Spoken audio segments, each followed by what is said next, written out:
നമസ്കാരം.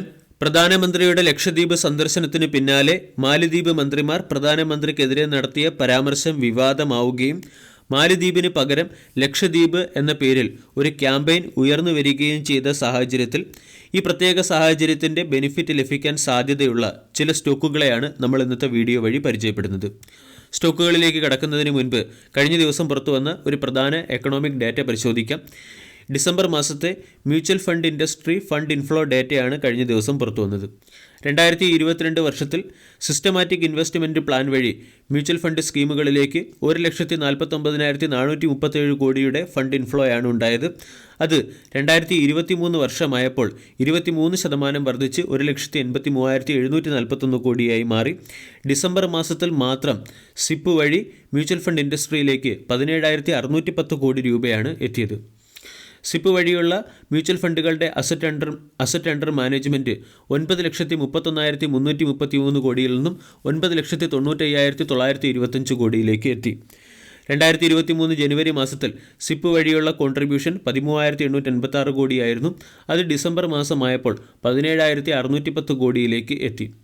ജനുവരി മാസത്തിൽ 13,886 കോടി, ഏപ്രിൽ മാസത്തിൽ 14,000 കോടി, അതിനുശേഷം ജൂലൈ മാസത്തിൽ 15,000 കോടിയും, ഒക്ടോബർ മാസത്തിൽ 16,000 കോടിയും, നവംബർ മാസത്തിൽ 17,000 കോടിയും മറികടന്ന് ഡിസംബർ മാസത്തിൽ 17,610 കോടിയിലേക്ക് എത്തിയിട്ടുണ്ട്. ഇന്ത്യൻ സ്റ്റോക്ക് മാർക്കറ്റ് മികച്ച പെർഫോമൻസ് കാഴ്ചവെക്കുന്നത് മൂലമാണ് ഇക്വിറ്റി മ്യൂച്വൽ ഫണ്ട് വഴിയുള്ള ഫണ്ട് ഇൻഫ്ലോ 2023 വർഷത്തിൽ 1 ലക്ഷം കോടിക്ക് മുകളിലേക്ക് എത്തിയത്. അതേസമയം ഡെപ്റ്റ് മ്യൂച്വൽ ഫണ്ടിൽ തികച്ചും വിപരീതമാണ് നടക്കുന്നത്. ഡെപ്റ്റ് മ്യൂച്വൽ ഫണ്ടിൽ നെറ്റ് ഔട്ട്ഫ്ലോ ആണ് ഉണ്ടായത്. ഏകദേശം 46,089 കോടിയുടെ നെറ്റ് ഔട്ട്ഫ്ലോ ഉണ്ടായി. ഡിസംബർ മാസത്തിൽ മാത്രം 75,560 കോടിയുടെ നെറ്റ് ഔട്ട്ഫ്ലോ ഉണ്ടാവുകയും ചെയ്തു. ഇന്ത്യൻ മ്യൂച്വൽ ഫണ്ട് ഇൻഡസ്ട്രിയുടെ അസറ്റ് അണ്ടർ മാനേജ്മെൻറ്റ് 49 ലക്ഷം കോടിയിൽ നിന്നും 50 ലക്ഷം കോടിയിലേക്ക് എത്തുകയും പ്രമുഖ റീറ്റെയിൽ പോർട്ട്ഫോളിയോസ് എല്ലാം, അതായത് പ്രമുഖ retail folios, equity, hybrid, solution oriented സ്കീമുകളെല്ലാം അതിൻ്റെ ഓൾ ടൈം ഹൈയിലേക്ക് എത്തുകയും ചെയ്തു. മ്യൂച്വൽ ഫണ്ട് ഇൻഡസ്ട്രി വഴി ഇന്ത്യൻ ഇക്വിറ്റി മാർക്കറ്റിലേക്ക് കൂടുതൽ ഫണ്ട് ഇൻഫ്ലോ ഉണ്ടാകുന്നത് ഇന്ത്യയെ സംബന്ധിക്കുന്ന ഒരു പോസിറ്റീവ് അപ്ഡേറ്റ് ആണ്. ഇത് മാർക്കറ്റിന് വളരെയധികം സ്ട്രെങ്ത് നൽകും. ഫോറിൻ ഇൻസ്റ്റിറ്റ്യൂഷണൽ ഇൻവെസ്റ്റേഴ്സും ഫോറിൻ പോർട്ട്ഫോളിയോ ഇൻവെസ്റ്റേഴ്സും നാളെ ഇന്ത്യൻ മാർക്കറ്റിൽ സെല്ലിംഗ് നടത്തിയാലും ഇന്ത്യൻ മാർക്കറ്റിൽ മ്യൂച്വൽ ഫണ്ട് ഇൻഫ്ലോ വഴിയുള്ള ഫണ്ട് ഇൻഫ്ലോ വരുന്നത് കാരണം മാർക്കറ്റ് എത്രത്തോളം കറക്റ്റ് ആകാൻ സാധ്യത, അല്ലെങ്കിൽ മാർക്കറ്റിൽ വളരെ വലിയ ക്രാഷ് വരാൻ സാധ്യതയില്ല. അതുപോലെ തന്നെ ഇത് ഇന്ത്യൻ എക്കോണമിയെ സംബന്ധിച്ചിടത്തോളമുള്ള ഒരു പോസിറ്റീവ് അപ്ഡേറ്റ് ആണ്. ഇനി മാലിദ്വീപിന് പകരം ലക്ഷദ്വീപ് എന്ന ക്യാമ്പയിൻ്റെ ബെനിഫിറ്റ് ലഭിക്കുന്ന സ്റ്റോക്കുകളെ പരിചയപ്പെടാം. ഒന്നാമത്തെ stock easy Trip Planners limited. കഴിഞ്ഞ ദിവസം ഈസി ട്രിപ്പ് പ്ലാനേഴ്സ് ലിമിറ്റഡ് 4.71% ഉയർന്ന് 43 രൂപ 35 ക്ലോസിംഗ് നൽകി. 7,500 കോടി രൂപയുടെ മാർക്കറ്റ് ക്യാപ്പുള്ള കമ്പനിയുടെ വാല്യൂഷൻ 51.5, ഡിവിഡൻഡ് ഈൽഡ് 0.23%. കഴിഞ്ഞ ഒരു മാസം കൊണ്ട് സ്റ്റോക്ക് 12% റിട്ടേണും ഒരു വർഷം കൊണ്ട് 19%-അടുത്ത് നെഗറ്റീവ് റിട്ടേണും നൽകി. 6 മാസം കൊണ്ട് സ്റ്റോക്ക് ഫ്ലാറ്റ് റിട്ടേണാണ് നൽകിയത്. ബിസിനസ് ഇൻട്രസ്റ്റിനേക്കാൾ പ്രധാനം നാഷണലിസം ആണ് എന്ന് പ്രഖ്യാപിച്ചുകൊണ്ട് മാലിദ്വീപിലേക്കുള്ള ഫ്രഷ് ബുക്കിങ്ങുകൾ ഈസി ട്രിപ്പ് പ്ലാനേഴ്സ് ലിമിറ്റഡ് എന്ന കമ്പനി കഴിഞ്ഞ ദിവസം സസ്പെൻഡ് ചെയ്തിരുന്നു. ഇതിനു മുകളിലുള്ള മാർക്കറ്റ് റിയാക്ഷൻ ആയിരുന്നു കഴിഞ്ഞ ദിവസം ഈസി ട്രിപ്പ് പ്ലാനേഴ്സ് ലിമിറ്റഡ് എന്ന സ്റ്റോക്കിൽ കാണാൻ സാധിച്ചത്. സ്റ്റോക്ക് ഇൻട്രാഡേയിൽ 8% ഉയരുകയും ക്ലോസിംഗ് ബേസിൽ 5% ഹയർ സൈഡിൽ ക്ലോസിംഗ് നൽകുകയും ചെയ്തു. ഇവിടെ ഈസി ട്രിപ്പ് പ്ലാനേഴ്സിൻ്റെ MDയുടെ കണക്ക് പ്രകാരം ഒരു വർഷം 2.9 ലക്ഷം ജനങ്ങളാണ് മാലിദ്വീപ് വിസിറ്റ് ചെയ്യുന്നത്. ഇവർക്ക് ആവശ്യമായ travel and tourism booking service provide ചെയ്യുന്ന കമ്പനിയാണ് ഈസി ട്രിപ്പ് പ്ലാനേഴ്സ് ലിമിറ്റഡ് എന്ന കമ്പനി. അതേസമയം രാജ്യത്തിൻ്റെ താൽപ്പര്യങ്ങൾക്ക് എതിരായി മാലിദ്വീപിൽ നിന്നും ചില പരാമർശങ്ങൾ വന്നതിൻ്റെ പശ്ചാത്തലത്തിൽ മാലിദ്വീപിലേക്കുള്ള ഫ്രഷ് ബുക്കിംഗ് കമ്പനി താൽക്കാലികമായി സസ്പെൻഡ് ചെയ്തിരിക്കുകയാണ്. താൽക്കാലികമായി സസ്പെൻഡ് ചെയ്തിരിക്കുകയാണ്. അതോടൊപ്പം തന്നെ ലക്ഷദ്വീപ് ടൂറിസം പ്ലാനുകളെക്കുറിച്ചുള്ള സെർച്ച് പെർസെൻറ്റേജ് ഉയർന്നതായിട്ടും ഈസി ട്രിപ്പ് പ്ലാനേഴ്സിൽ പറയുന്നുണ്ട്. ഏകദേശം 3,400% വർധനവാണ് ലക്ഷദ്വീപ് ടൂറിസം പ്ലാനുകളെക്കുറിച്ചുള്ള ക്വയറിയിൽ വന്നിരിക്കുന്നത്.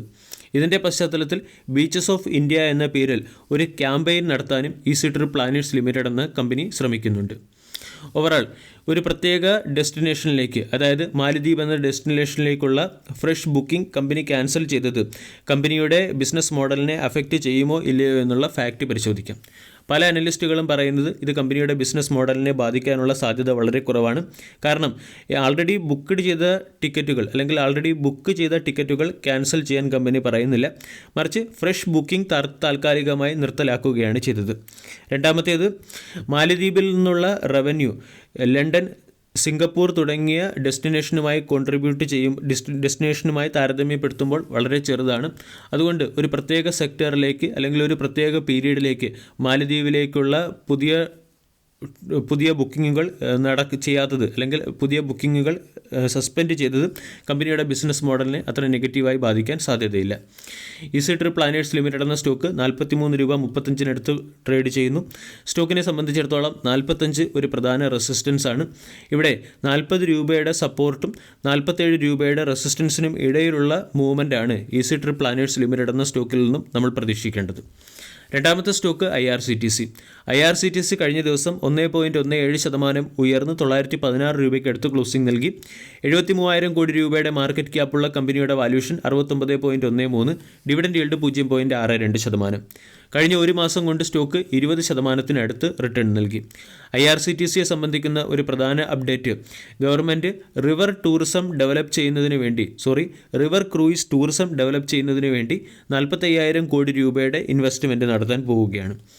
ഇവിടെ ക്രൂയിസ് വെസലുകളിലേക്ക് 35,000 കോടി രൂപയുടെ ഇൻവെസ്റ്റ്മെൻറ്റും 10,000 കോടി രൂപ ക്രൂയിസ് ടെർമിനൽ ഇൻഫ്രാസ്ട്രക്ചറിനും വേണ്ടിയാണ് ഗവൺമെൻറ് ചെലവഴിക്കാൻ പോകുന്നത്. റിവർ ക്രൂയിസ് റൂട്ടുകൾ 8 നിന്നും 26 ഉയർത്താനും ക്രൂയിസ് സർക്യൂട്ടുകൾ 17 നിന്നും 80 ഉയർത്താനും ക്രൂയിസ് ടെർമിനലുകൾ 15 നിന്നും 185 ഉയർത്താനുമാണ് ലക്ഷ്യമിടുന്നത്. ഇതുവഴി വരും സമയങ്ങളിൽ റിവർ ക്രൂയിസം സെഗ്മെൻറ്റിൽ വളരെ വലിയ ഒരു കുതിച്ചുചാട്ടം പ്രതീക്ഷിക്കാം. ആൾറെഡി 15,200 കോടി രൂപയുടെ ഇൻവെസ്റ്റ്മെൻറ്റ് റിവർ ക്രൂയിസം സെഗ്മെൻറ്റിൽ നടത്താൻ ധാരണയായിട്ടുണ്ട്. ഗ്ലോബൽ മാരിടൈം ഇന്ത്യ ഇൻവെസ്റ്റ്മെൻറ്റ് മീറ്റിലാണ് പല നിക്ഷേപകരും ഈ ഫീൽഡിൽ ഇൻവെസ്റ്റ്മെൻറ്റ് നടത്താൻ താൽപ്പര്യം പ്രകടിപ്പിച്ചിരിക്കുന്നത്. ഇതുവഴി റിവർ ക്രൂയിസം സെഗ്മെൻറ്റിൽ 400% വളർച്ചയാണ് പ്രതീക്ഷിക്കുന്നത്. അതോടൊപ്പം തന്നെ മാരിടൈം ഇന്ത്യ വിഷനും മാരിടൈം അമൃത്കാൽ വിഷനും തമ്മിൽ സംയോജിപ്പിച്ച് ഇൻലാൻഡ് വാട്ടർ ട്രാൻസ്പോർട്ടേഷൻ 2% നിന്നും 5% ഉയർത്താനും ഇൻലാൻഡ് വാട്ടർ ട്രാൻസ്പോർട്ടേഷൻ വഴിയുള്ള കാർഗോ ഹാൻഡ്ലിംഗ് വോളിയം 500 മില്യൺ ടണ്ണിന് മുകളിൽ എത്തിക്കാനും ഗവൺമെൻറ് താൽപ്പര്യപ്പെടുന്നു. ഓവറാൾ റിവർ ക്രൂയിസം സെഗ്മെൻറ്റിൽ നമ്മൾക്ക് വളരെ വലിയ ഡെവലപ്മെൻറ്റുകൾ പ്രതീക്ഷിക്കാം. ഈ സെഗ്മെൻറ്റിൽ ആൾറെഡി ഓപ്പറേറ്റ് ചെയ്യുന്ന ഒരു കമ്പനിയാണ് IRCTC ഒരു പ്രൈവറ്റ് കമ്പനിയായ കോഡിലിയ ക്രൂയിസസ് എന്ന കമ്പനിയുമായി സഹകരിച്ച് ഗോവ, ലക്ഷദ്വീപ്, ശ്രീലങ്ക, DU, കൊച്ചി തുടങ്ങിയ ഡെസ്റ്റിനേഷനുകളിൽ ക്രൂയിസ് സർവീസുകൾ ഓഫർ ചെയ്യുന്നു. ഈ ന്യൂസ് IRCTCയെ സംബന്ധിക്കുന്ന ഒരു പോസിറ്റീവ് ന്യൂസാണ്.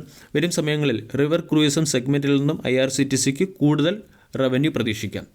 IRCTC എന്ന സ്റ്റോക്കും റെസിസ്റ്റൻസ് സോണിനടുത്ത് ട്രേഡ് ചെയ്യുന്നു. സ്റ്റോക്കിനെ സംബന്ധിച്ചിടത്തോളം 920 മുതൽ 925 ഒരു റെസിസ്റ്റൻസ് സോണാണ്. റൗണ്ടിംഗ് ബോട്ടം രീതിയിലുള്ള ക്യാൻഡിൽ പാറ്റേൺ ഫോർമേഷൻ സ്റ്റോക്കിൽ ഏകദേശം പൂർത്തിയായിട്ടുണ്ട്. ഇവിടെ 925 മുകളിൽ ബ്രേക്കൗട്ട് വന്നേക്കാം. ബ്രേക്കൗട്ട് വന്നില്ല എങ്കിൽ സ്റ്റോക്ക് ചിലപ്പോൾ 880 925 ഇടയിൽ കൺസോൾഡേറ്റ് ചെയ്യാനും സാധ്യതയുണ്ട്. വീഡിയോ എല്ലാവർക്കും ഇഷ്ടമായി എന്ന് വിശ്വസിക്കുന്നു. താങ്ക്